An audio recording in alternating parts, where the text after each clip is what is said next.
Hello, friends. Bonjour les amis. Alors que 2020 touche à sa fin et que nous pensons à tout ce qui s'est passé, je pense que beaucoup conviendront que cette année a été l'une des périodes les plus difficiles de l'histoire moderne. À bien des égards, elle semble correspondre à la description que l'on trouve dans Matthieu 24, verset 7.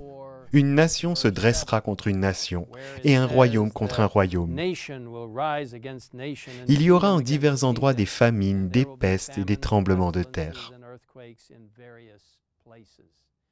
La liste pourrait continuer. Tant de choses difficiles et décourageantes se sont produites cette année que si nous nous y attardions assez longtemps, nous pourrions finir par être très découragés et démoralisés. Mais Dieu soit loué, nous avons une merveilleuse espérance qui nous soulève et nous encourage à aller de l'avant. En poursuivant dans la lecture de Matthieu 24, versets 12, 13 et 14, nous lisons un message très important pour nous. À cause de la progression du mal, l'amour du plus grand nombre se refroidira. Mais celui qui persévérera jusqu'à la fin sera sauvé. Cette bonne nouvelle du royaume sera proclamée dans le monde entier pour servir de témoignage à toutes les nations. Alors viendra la fin. Vous avez bien compris. Ce passage nous dit que malgré tout ce qui se passe autour de nous, rien ne peut empêcher l'Évangile d'être prêché dans le monde entier comme un témoignage à toutes les nations. Permettez-moi de répéter le concept en d'autres termes. Rien ne pourra empêcher la proclamation du message des 3 anges d'Apocalypse 14 et du 4e ange d'Apocalypse 18, invitant les gens à sortir de la confusion, les appelant à la véritable adoration de Dieu en tant que Créateur, leur disant de se tenir à l'écart de la marque de la bête et de tout ce qui pourrait contrôler leur vie autre que la puissance de Dieu. Rien ne pourra arrêter cette proclamation. Quelle merveilleuse promesse celle de Matthieu 24. Et quel incroyable message nous avons à partager en tant que témoignage du monde, dans l'engagement total des membres.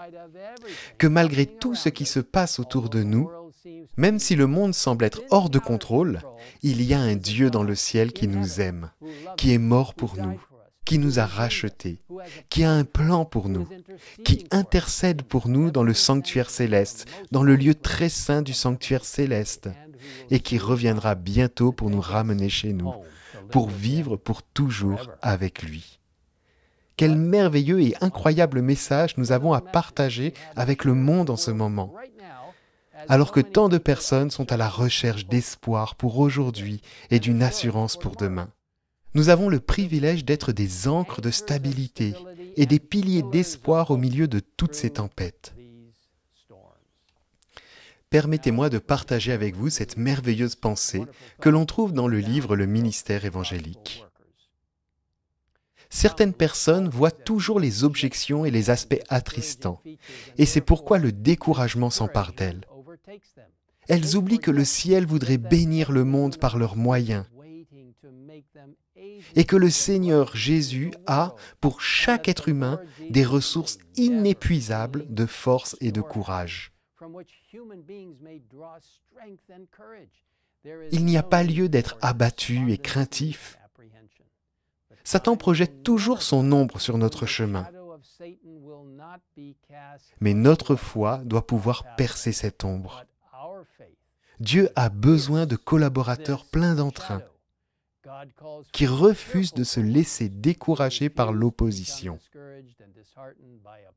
Le Seigneur nous conduit et nous pouvons aller de l'avant avec courage, assurés de sa présence, de même que dans le passé. Quelle promesse incroyable, belle et pleine d'espoir. Et pour conclure, je voudrais simplement vous remercier pour tout ce que vous avez fait cette année pour le Seigneur.